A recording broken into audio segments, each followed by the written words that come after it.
네, 경제 소식을 빠르고 친절하게 전달해 드립니다. 오늘 굿모닝 경제는 권혁준 경제평론가와 함께하겠습니다. 어서 오세요. 어서 오십시오. 네, 안녕하십니까. 자, 어제 오펙 플러스가 기습적으로 감산 계획을 발표를 하면서 밤사이 국제 유가가 1년 만에 가장 큰 폭으로 뛰었습니다. 6% 이상 뛰었네요. 네. 앞으로도 좀 파장이 클 것 같아요. 네, 그렇죠. 네. 좀 기습적으로 좀 올렸다라는 지금 표현이 좀 맞을 것 같은데 일단 오펙이 있습니다. 이제 석유에 대한 산유국들의 이제 협의체인데 여기에 이제는 이 오펙에 포함되지 않는 나라들까지 다 합쳐서 오펙 플러스. 예. 대표적인 게 뭐 러시아라고 볼 수 있겠죠. 이런 오펙 플러스들이 있는데 24개 국가거든요. 그 여기에 본다 그러면 막강한 영향을 끼치죠. 왜냐하면 전체 산유량의 90%를 여기서 차지합니다. 그러니까 여기서 협의체가 항상 이제 감산이라든지 증산에 대한 얘기가 나오는데 이번에는 이제는 기습적으로 이제 감산 얘기를 했습니다. 당연히 이제는 유가를 끌어올릴 수밖에 없는 상황으로 보시면 되겠고 그러면서 이제 유가가 오르기 시작하는데 사실 오펙 플러스에서 이제 밝혔던 게 하루에 한 116만 배럴을 이제 감산하겠다라고 밝혔는데요. 이미 러시아가 하루당 한 50만 배럴 감산하겠다 밝혔기 때문에 실제적으로 본다 그러면 한 160만 배럴 정도 감산입니다. 그렇게 된다 그러면 국제 유가가 당연히 요동칠 수밖에 없고 네. 실제 5월 인도분 이제 서부 텍사스유 원유 같은 경우가 한 6.28%로 이제 오르면서 마감을 했는데 장중 본다 그러면 이게 8% 이상까지 올랐었거든요. 그 정도로 사실 급등을 했고 배럴당 한 $80 선이 됐습니다. 이게 오름폭을 본다 그러면 지난해 4월 이후에 최대 상승폭이거든요. 그 정도로 사실 많이 올랐고 그다음에 6월물 브렌트유도 한 5.7% 정도 이제 오르면서 마감을 했습니다. 한 $84 정도가 됐는데 이것도 마찬가지입니다. 굉장히 많이 또 브렌트유도 올랐다. 그러니까 국제 유가 상승이 계속적으로 지금 일어나고 있다라고 보시면 되겠고요.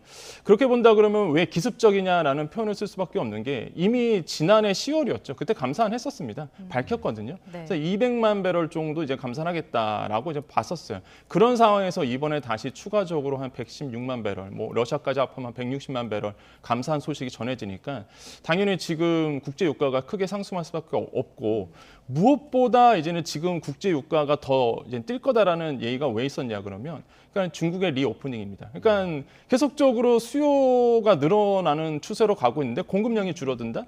가뜩이나 지금 뭐 중국에 대한 경제 활성화, 리오프닝 때문에 뭐 원자재 수급이라든지 국제 유가에 대한 요동치는 부분이 있었는데 여기에 이제 감산 얘기가 들어오다 보니까 이제는 수요는 폭발하고 공급은 줄어들 거야. 그러다 보니까 지금 이제 국제유가가 크게 뛸 수밖에 없는 상황으로 이제 가고 있다라고 보시면 되겠습니다. 그래서 국제유가 상승이 그러면 어떤 영향을 미칠 것이냐라고 봤을 때 지금 세계 각국 중앙은행들이라든지 금융당국은 이거 계산하고 있을 겁니다. 지금 어떻게 과연 이제 금리 결정을 해야 될지 연준에서도 아마 복잡한 셈이 나올 것 같고 특히 제가 봤을 때 미국에 그러니까 저는 이런 표현을 좀 씁니다. 미국이 좀 뒤통수 나지 않았나. 왜냐하면은 바이든 대통령이 사우디까지 가서 계획도 또 없던 사우디에 가서 이게 빈산만 왕세자랑 주먹 이상까지 했단 말이에요. 그래서 되게 친근감을 표현하면서 국제유가 올리지 말아라. 이게 감산 얘기하지 말아라. 뭐 이런 얘기까지 했었는데 여기에 이제 지난해 10월에 이어서 이번까지 추가 감산 얘기가 나오니까 사우디아라비아가 오펙 기구의 수장이거든요. 사실 가장 큰 힘이 셉니다. 여기서 갑자기 또 추가 감산까지 나오니까 바이든 대통령 입장에서는 정치적으로도 일단은 조금 수세에 몰릴 수밖에 없고 이런 상황에서 이제는 미국에서도 이제 목소리가 나왔죠. 그래서 백악관에서는 현 시점에서의 감산 결정은 절대 바람직하지 않다 이런 표현을 썼습니다. 그 정도로 사실 예민하게 지금 미국에서는 좀 반응하고 있다라고 생각을 해봅니다. 네. 만약에 이렇게 유가가 상승하게 되면 좀 전 세계적인 인플레이션이 다시 이렇게 자극받는 것 아닌가요? 그럼요. 당연히 이제는 국제 유가가 상승한다. 그러면 당연히 이제 인플레이션에 대한 압박, 물가에 대한 압박이 일어날 수밖에 없습니다. 뭐 대표적으로 우리나라도 마찬가지잖아요. 그래서 뭐 국제 유가가 이제 오르면서 사실 우리나라의 이제 물가 상승에 압력을 계속적으로 줬었다라고 볼 수가 있겠는데 한은은 이런 얘기를 합니다. 현재 유가가 이제 $80 선이라고 가정을 하고 여기서 10% 만약에 오른다? 그럼 소비자 물가 상승률을 봤을 때 0.2%포인트 정도 상승할 여력을 가지고 있다. 이렇게 보거든요. 그러니까 우리나라의 물가에도 영향을 줄 수밖에 없고요.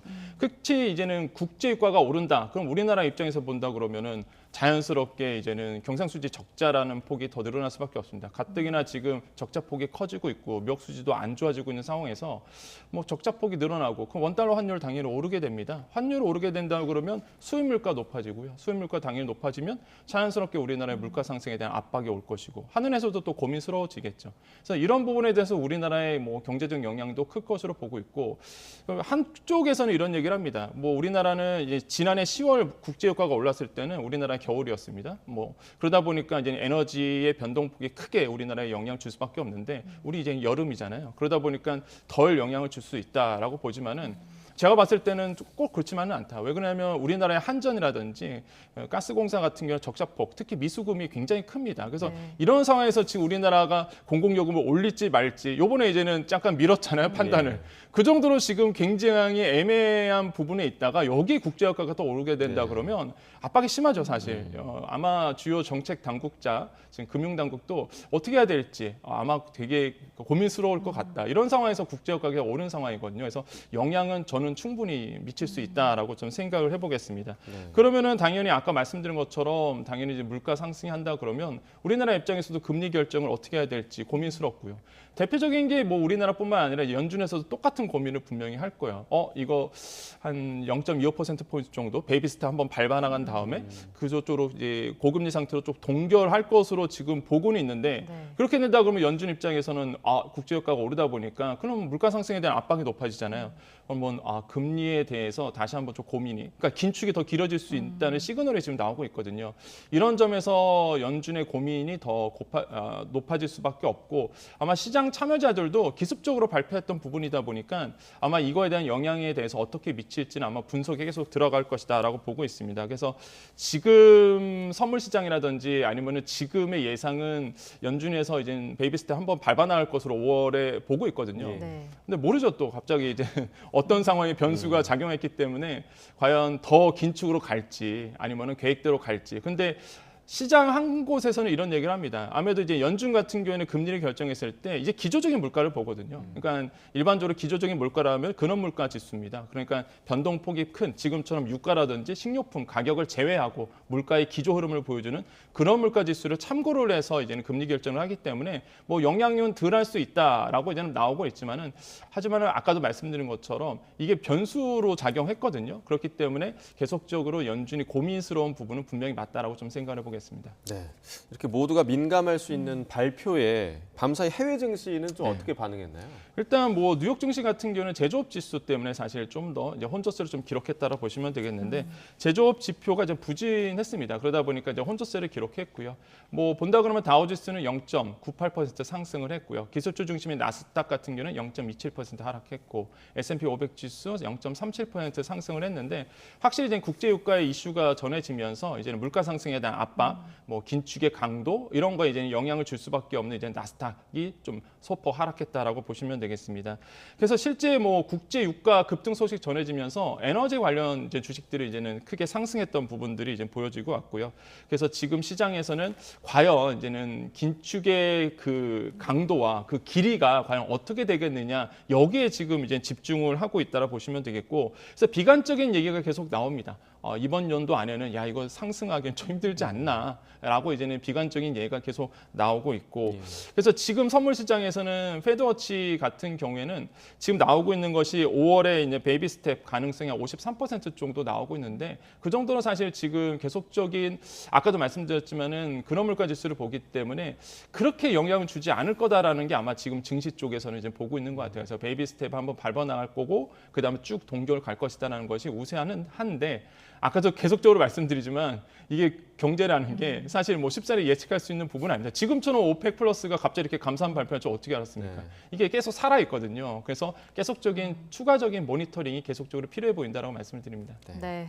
자, 이번엔 국내 소식도 좀 살펴보겠습니다. 코로나 거치면서 자영업자 대출 규모가 1,000조 원을 돌파했더라고요. 근데 여기서 절반 이상이 다중 채무자라고 하는데 좀 위기감이 커지는 것 아닌가요? 그렇죠. 제가 너무 우려스러운 부분들이 사실 뭐 자영업자 대출이라고 보시면 되겠는데 많은 분들이 우리나라의 뇌관 이러면은 이제는 PF 대출 좀 네. 많이 합니다. 물론 맞죠. 지금 뭐 PF 대출도 뇌관으로 볼 수 있겠지만 저는 또 하나의 뇌관으로 본다 그러면 자영업자에 대한 대출. 그 증가폭이 굉장히 크게 늘고 있다. 이미 아시겠지만 자영업자 대출 규모가 1,000조 원을 돌파했습니다. 이미 지난해 3분기에 1,000조 원을 돌파했고요. 그 양이 더 늘어나서 4분기에도 1,000조 원이 돌파를 했던 부분인데 코로나19 이후에 굉장히 어려움을 겪었습니다. 그래서 이런 것들이 누적이 돼가고 있고 자영업자 대출 현황을 본다 그러면 사업자 대출이 한 671조 원 되고요. 가계대출이 한 348조. 이게 합쳐져서 일제는 1,000조가 넘어가는 건데 네. 보시면 아시겠지만 사업자 대출이 가계대출보다 예전보다 2배 정도 많습니다. 그 정도로 자영업자 분들이 계속적인 사업자 대출의 압박을 좀 받고 있고 무엇보다 사업자 대출이 저희 크다는 얘기는 이 시장에서는 잘 몰라요. 그러니까 많은 분들이 모르시는데 폐업을 제대로 할 수가 없습니다. 왜냐하면 폐업을 하게 되면은 사업자 대출 다 갚아야 되거든요. 대부분의 사업자 대출이 그렇게 돼 있습니다. 형태가. 그러면 내가 너무 상황이 안 좋아서 폐업을 하고 싶고 그만두고 싶어도 대출을 바로 상환해 줘야 돼요. 그러다 보니까 폐업도 마음대로 못 하는 상황이거든요. 그런 상황에서 간다 그러면 자영업자들은요. 적자 상태로 계속 끌고 갈 수밖에 없습니다. 악화되는 네. 거죠. 그러니까 대출의 질이 굉장히 안 좋아지거든요. 그러니까 이게 계속 쌓여서 지금까지 1,000조 원이 돌파되고 있고 이런 상황에서 자영업자들이 놓여 있다라는 겁니다. 그래서 굉장히 안타깝게 생각하고 실제 그러면 이렇게 늘어난다 그러면 대출 금리 그러면은 이분들이 얼마나 그 대출 금리에 있어서 상환의 압박을 받고 있냐 본다 그러면 실제 0.25% 정도 이제는 금리가 이제 상승하게 되면 1인당 평균 연이자 한 60만 원 정도 늘어나는 것으로 이제 추산이 됩니다. 근데 이게 아시겠지만 0.25% 오르면 연 60이잖아요. 근데 아시겠지만 21년도 8월부터 우리나라 금리를 올리기 시작했습니다. 21년 8월부터. 그때까지 지금 3% 올랐거든요. 네. 기준금리는. 만약에 대출금리도 동일하게 만약에 3% 올랐다라고 추가적으로 가정한다 그러면 무려 이분들 같은 경우는 724만 원이 연이자가 늘어나는 거예요. 그러니까 굉장히 이제는 압박을 받고 수밖에 없고 제가 또 가장 우려스러운 게 다중채무자거든요. 그러니까 다중채무자의 정의는 뭐냐면 금융기관 3곳 이상에서 대출을 받고 있는 분들입니다. 정말로 이제 취약차주 분들이신데 이 다중채무자가 봤을 때요. 대출자 기준으로 봤을 때 56%에 해당합니다. 전체 자영업자 대출에서 이런 다중채무자가 56%를 차지하고 이건 숫자고요. 이게 대출량으로 본다 그러면 대출액 기준으로 본다 그러면 무려 다중채무자가 전체 자영업자 대출의 70%를 차지해요. 그러니까 굉장히 안 좋다는 얘기입니다. 지금 자영업자 대출 부분이 부실해지고 있다라는 거. 그래서 이제 다시 한번 이게 뇌관으로 작용할 수 있다라고 보시면 되겠고 자영업자의 그 다중채무자를 봤을 때 1인당 평균 한 4억 2천만 원 정도 대출을 얻고 있거든요. 상당히 큰 금액이죠. 생각해 보십시오. 내가 4억 정도의 대출을 지금 상환을 압박을 받고 있다고 한다 그러면 심리적으로 굉장히 압박을 받을 수밖에 없거든요. 그래서 생활도 안 될 거고. 그래서 이런 부분에 대해서 뾰족한 지금 방법이 없기 때문에 지금 답답한 거죠. 이거에 대해서 해결할 수 있는 부분이 없거든요. 정부는 뭐 새출발 기금이라고 해서 이런 취약차주를 어떤 쪽으로 케어하겠다 해서 캠코에서 자산을 이제 사주고 있는데 사실 그것도 한계가 있거든요. 그래서 이런 부분에 대해서 뾰족한 방법이 없다는 것이 지금 자영업자의 이제 부실화가 굉장히 우려스러운 부분이다라고 생각을 해봅니다. 네. 자, 마지막으로 좀 짧게 대답을 부탁드리겠습니다. 저희 음주 문화가 좀 많이 바뀌면서 실제로 이제 주류 출고량이 많이 줄었다고 하더라고요. 7년 연속 줄어든 것으로 나타났는데 요즘 뭐 사실 소주 한 병 더 마시기도 좀 떨리는 그런 시대인데 앞으로도 소비량이 좀 줄어들지 않을까 싶은데요. 그렇죠. 네, 소비량 줄 수밖에 없는데 요즘에 시장에서 이런 얘기를 해요. 소맥은 정말 이제 부유의 상징이 됐다. 왜냐하면 맥주 같은 경우에 시장에서 팔리고 있는 외식 물가 같은 10% 올랐습니다. 소주는 11% 이상 올랐거든요. 그걸 섞어서 먹는다? 그러면 이제 정말 돈 있는 분들만 먹게 된다라는 얘가 표현할 정도로 그 정도로 이제 주류의 가격이 많이 올랐습니다. 근데 이제 출고량은 조금 이제 줄고 있죠. 그런 이유가 이제는 아시겠지만 코로나19 때문에 사실 이제는 주류에 대한 소비량도 줄었고요. 무엇보다 뭐 문화 자체가 이제 덜 먹는 문화로 바뀌다 보니까 출고량은 줄게 되는데 아이러니하게도 금액은 더 높아집니다. 전체적인 파이는 왜 그러냐면 그만큼 이제는 출고액이 좀 늘어났기 때문에 비싸졌다라고 이제 볼 수가 있겠고 이런 점에서 실제적으로 이제는 우리나라의 물가를 좀 끌어올리는 역할도 지금 하고 있는 부분에 대해서 굉장히 뭐 맥주, 소맥 좋아하시고 주류 좋아하시는 분들에게는 뭐 안 좋은 상황으로 지금 가고 있다. 근데 이게 떨어질 기미가 보이지 않고 있고 출고 가격은 계속적으로 높아지고 있는 상황. 인건비 높아지죠, 물가 높아지죠. 그래서 이런 상황으로 가고 있다라고 좀 생각을 해봅니다. 네, 소맥 즐기던 분들에게 참 안타까운 소식이네요. 네, 굿모닝 경제 권혁중 평론가와 함께했습니다. 고맙습니다. 고맙습니다. 네, 감사합니다.